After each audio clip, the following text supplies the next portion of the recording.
আসসালামু আলাইকুম। হ্যালো বন্ধুরা, তোমরা সবাই কেমন আছো? আমি ভালো আছি, আলহামদুলিল্লাহ। সেদিন আমি আর আমার ছেলে ঢাকায় গিয়েছিলাম আমার বোনের বাসায়। তো আসার সময় আমাদের এলাকার কিছু ভিডিও করলাম।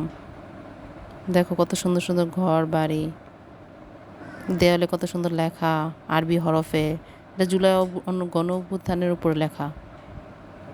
হ্যাঁ, এখানকার ঘর বাড়ি সবাই নিজেদের স্থানীয়, আবার অনেকে কিছু টাকা জমিয়ে জমি কিনে সেখানে ঘর উঠাইছে। সবাই নিজেদের মতো, মনের মতো কিছু কিছু উঠানোর চেষ্টা করেছে। ইনশাল্লাহ আমারও একদিন একটা এরকম ছোট ঘর হবে। তোমরা সবাই দোয়া করো। আসসালামু আলাইকুম।